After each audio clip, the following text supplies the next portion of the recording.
So anyway, let's get on into the game. Hopefully this runs smoothly. We're just gonna go straight in. I'm not gonna risk it with the stinger. But no, never risk it. No, not until you've got a better PC. All right, here we go. Hello, everybody, and welcome to Game 1 of this new series in the south side of Crossroads. We have just winning the last series that we cast against Aimstrong. It is Theodosius playing once again as USF. And in the north, we have the captain of chaos, the chief purveyor of calamity, and the bringer of much destruction and incredible games. Making his way into GCS2, being cast live for the first time today, it is VonIvan.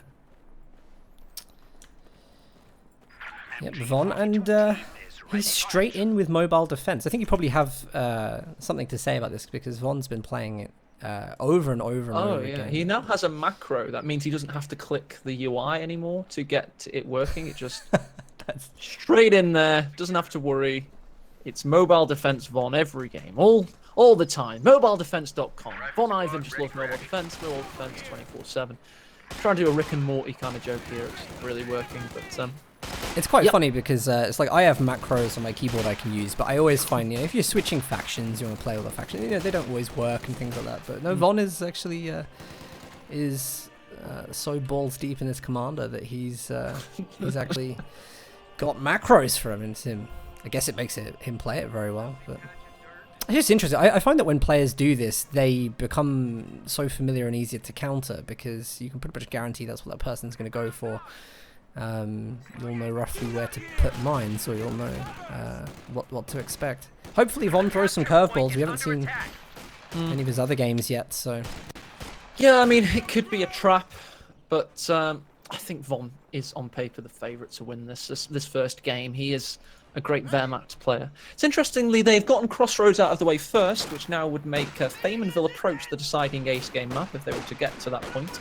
So if they do go on a Wehrmacht winning streak, it would get there. VonIvan rocking his old Experts clan. I believe this is an answer to so many people rocking the Co-1 clan of Insane. So he's gone back to his Co-2 early days roots there with a bit of the Experts usage. But tiny statement. Insane, RTN, and Experts. It's kind of strange to see, to be honest. Clans never really took off in Co-2, so... They did in the very early days, but they died a slow death, I would say. Like, on the top level. But you're right. Point out, Von here, we saw at the start with his Pioneers just taking a very good position against the wood blocks there on the south. And this was the map that... I did a masterclass with Von on, so it's really interesting to watch him play. He knows, and he told me this, he knows every single spot for its position and directional cover on this map. That's what he claims, and he's very good at it. So this is one of his maps. This is like his map that he literally knows, as he says or claims, like the back of his hand. Yeah, but he might be one of those guys that's really good at selling. You know what I mean? It's like, you were just like a kid in a candy store listening to him, like, really, Von, really?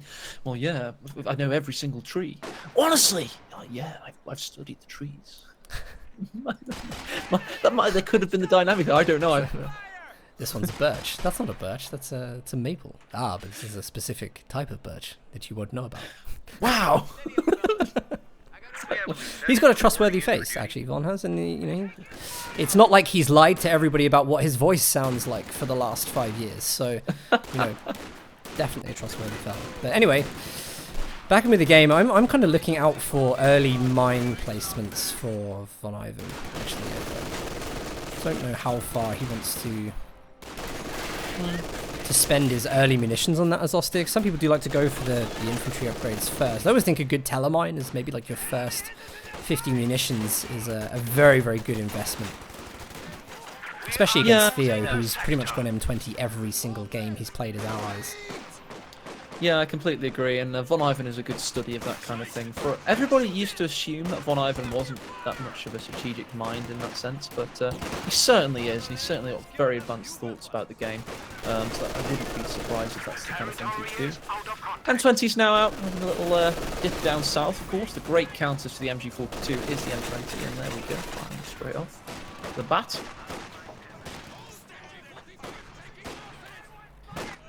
Grenadiers resuming their position, marching north, and the MG's been left to bear the brunt of the armoured assault. Skirts now up. There we go. Into empty. It's a great start game from Theo. Von always does this. He seems to like go to the right hand side. It's a much harder fuel for him to hold. You know, really just because of this strategic decap here. At least up here it's by his base. He can probably do a little better with it. But with the M20 on the field now, we're going to get the AA half-track, the same build that we saw dominate really against Aimstrong. That's going to be really, really difficult. Von's already on tier 2, so we could see maybe a scout car and AT gun. But it's going to be late against this. Yeah, and here comes the 222. It's, as you say, a little bit late. It's now up against an AA half-track. So VonIvan will be pushed back slightly, and in terms of teching. Great flank from the Lieutenant. Really, really getting around the lines there. You've got another squad coming in to try and take down as much health as possible. I think he realises he's not likely to take a model down, so just decides to get on with capping. I'm not sure what I think of these Fausts. I mean, we know about the Faust that a lot of high-level players Faust anyway, regardless of whether they'll kill it, because it gives experience to the Grenadiers. So it's kind of good conversion for munitions, but buys you time as well. Keeps the M20 out for a little bit.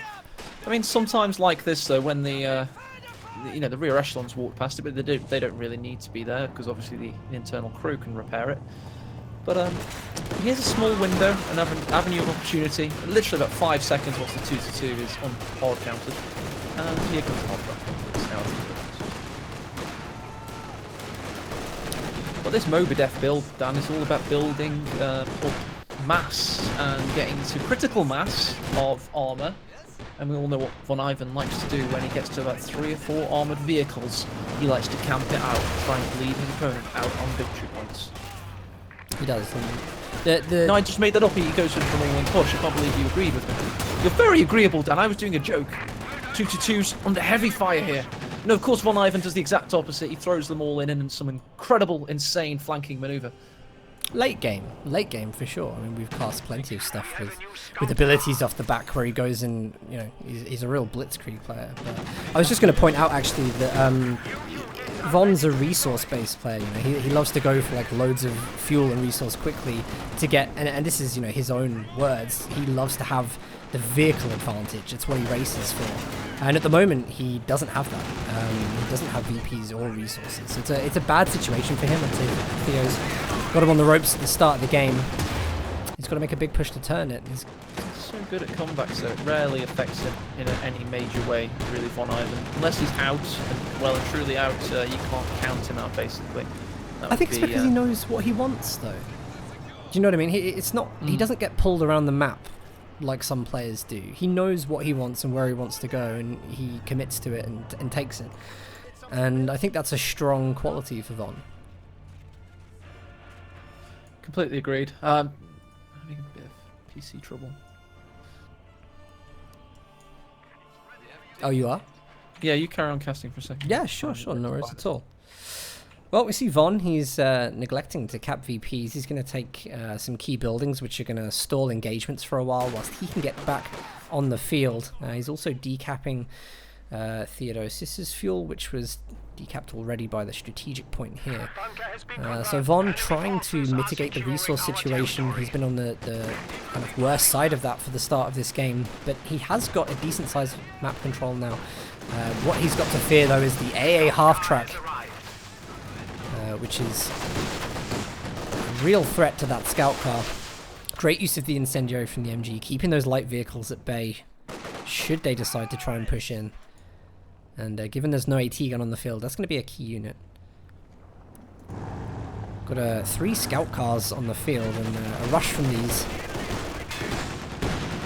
A rush from these could easily deal with the A half-track and the M20.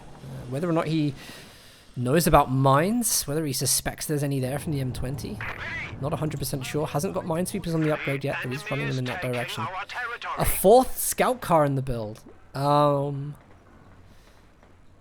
A little bit confused there.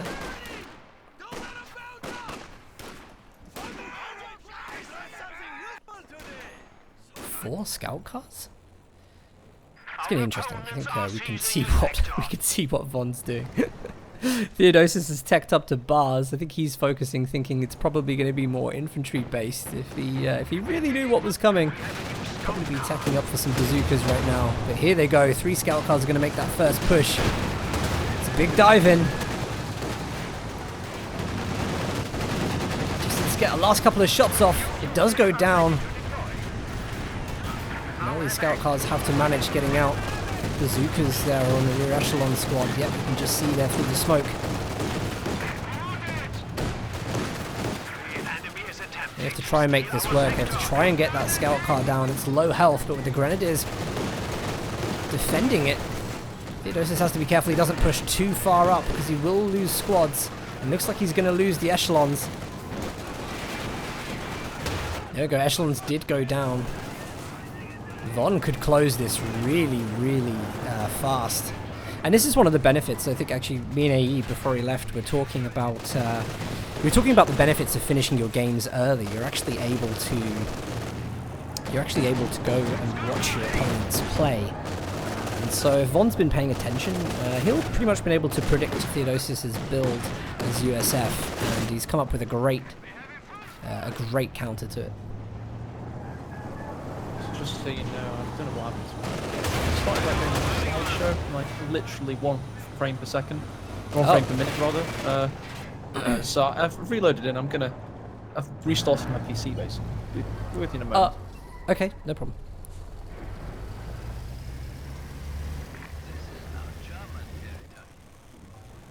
This isn't some gambit, by the way, chat. I'm not going to buy myself a monstrous computer. I'm not pretending. my PC's very, very good. I'm just very unlucky, I think. I don't know what's wrong there. That's fine. Von's having a great game, by the way. Seriously, I mean, he's taken all the map control with the surprise 4 scout cars. He's also getting second pioneers out, so he's going to be able to repair whilst laying mines all over the VPs, making it so difficult for Theo to come back from anything.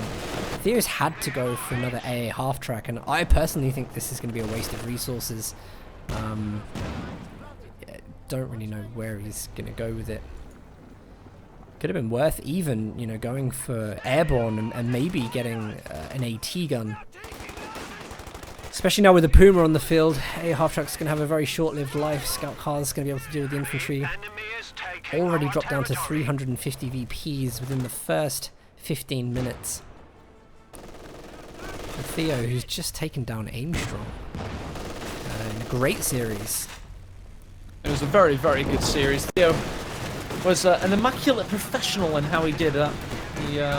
And let's not forget, he won as USF versus Aimstrong's Wehrmacht in that last game. Thanks to General Pershing, of course.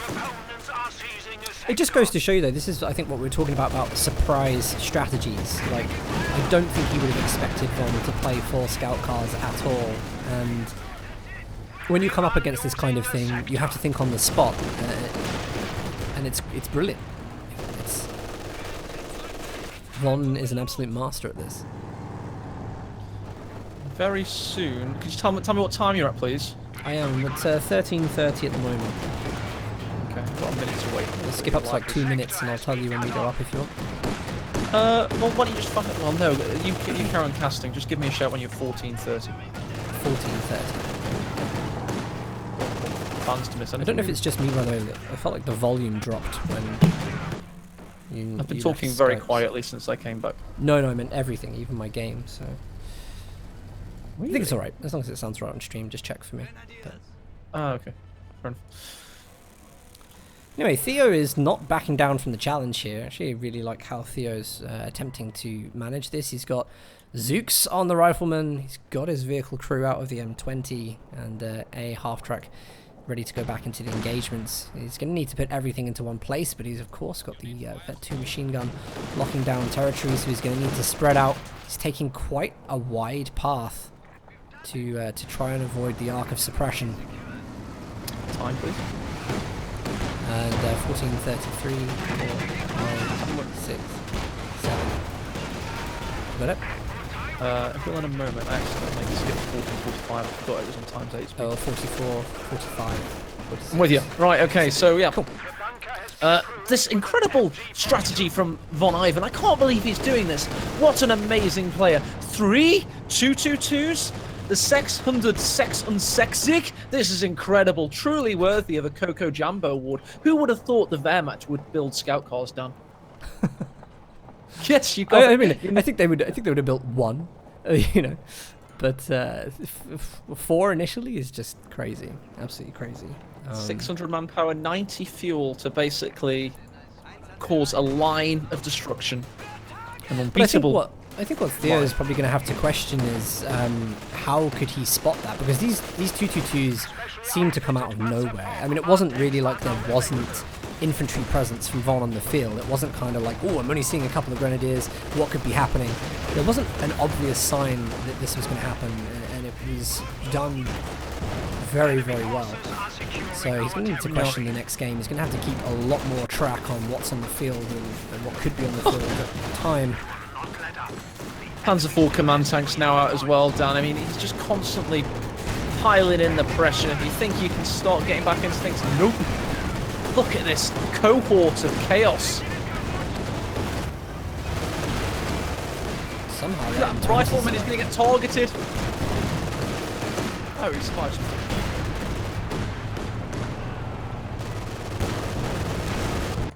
Von really can just muscle into the base.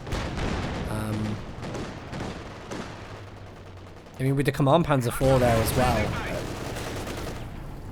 it's likely that the bazookas are going to focus on that, but that means the scout cars are going to be doing loads of anti-infantry damage. Trying to judge really if Theo's doing the right thing here. He's gone for heavy cav. I don't understand this decision. What's he banking on with no resource income? I would have thought go for something with an AT gun. Go for airborne. Yeah, that's what I'm thinking. That's what I was thinking. The captain is the possible only chance to get back in against Mobadev. It made it work against Aimstrong, I guess, but I think VonIvan has the Mobadev build down to a T. He's pretty much the front runner as the Wehrmacht's Mobadev user. He's the one to beat, and everything you've seen in this game of how he uses it is how it should be used if you want to just completely close games out. It's just different. It's a real different caliber. One thing we definitely saw with Aimstrong was that he was prepared to play like what we'd consider a fair and standard game, but Von is in it to win. And when you get a player that wants to win at all costs, you will encounter things like this. But I think this is brilliant. And you know, as cheesy as it is, maybe building 4 of 1 unit, it's all about results. Yeah. I mean, I agree, and I agree, but this is incredibly cheesy. This is the same VonIvan that bought us Maxim spam. So I think, are you being completely genuine when you say how much you like it? Yeah. Really? Oh, it's a great strategy.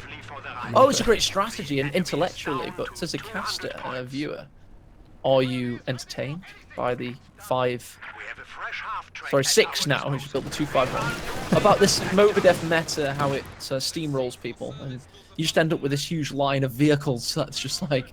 I think we've encountered this situation before in tournaments where we've had dominant strategies like this, and the fun thing was actually watching top level players experience getting trashed by it and then coming up with the solutions. And Theo's got a lot to think about. This is only the first week of the qualifiers, and I think, you know, especially in a tournament setting, we'll find that someone figures this out.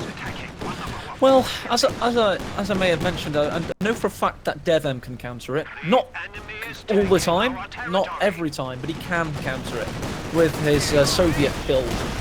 I think Loveness is probably capable. So basically, VonIvan is 3rd seed in the world, and this is his strategy right now, and it's damn powerful. And it's something to be feared, especially if you're not VonIvan or DevM. Sorry, Loveness or DevM. I mean, he's trying to make any kind of move against this, but there's just so much anti-infantry that you know, focusing the anti-tank in this area isn't a good idea. I do think that the AT gun probably would have been a better choice. Yeah, he's got the MG in the mid as well, just in case he needs it. He's built another one in the west, and he's built one in the east, so he's got 3 MGs. It's very much the VonIvan line, much like the Siegfried line or the Manstein line or any other defensive line you've ever seen in military history. So in this case, he's using panzers as a defensive rock to throw your infantry upon. Theo has no fuel. Building 2 half tracks. Ah, yes, exactly. And, but as you say, Dan, you really like this strat. You think it's exciting and entertaining. It's overpowering. And It's light vehicles. And... Cool, you're right. Now, you said that. We all had you recorded as saying that just now. I don't see what's wrong with it. Sorry. What? There's nothing wrong with this. This is how you expect Company Heroes 2 to be played. Well, actually, I expect Company of Heroes to be open to a variety of strategies, and I think if you're forced to play a very static, stale, samey game where you must build variety of units. This is static, by the way, but yeah, go on. Yeah, no, you know what I mean. Like, then I think it's I think the more strategies, the more diversity, the better the player base will become, the better the game looks. I mean, hey, this is what it is, and it's good to watch what top players can do to people. Yeah, I agree. Theo is a pretty top player. I know VonIvan is like in an elite level. Like he's in that top 3 in the world, right? But still. Imagine if it was this every game. I know it isn't, but imagine if it was. I know it can get repetitive, but I think that, you would apologise for anything. You love it, you do. Look at this armor push, though. Look at this armor push. Come on, how can you not love this? Here comes the flames. Woo, woo. Dude, I'm gonna play the Thomas the Tank Engine theme music now. I think that would really help the build work. Look at this. Wow. Look at that. Wow. That is a classic RTS, like, cancerous, stupid strategy. It's the kind of thing top level players do. Remember Supreme Commander on paper was an amazing game, and then people just literally airlifted their commander unit into their base within the first minute. Credit to Theo for letting us watch this. Most players would have clicked surrender as they saw that endless train of vehicles rolling. By the way, I said earlier on, what all VonIvan does is he builds critical mass, then waits for the 20th minute, and then rolls in. And like, come on. But the thing is, Danny, is that good of a player? You know what he's going to do, but you can't stop it happening. It's like the Ranger got in the bunker and still died. Well, there we go. First game is going to be. By the way, do you want to call me on Skype quickly so that your video is on when I? No.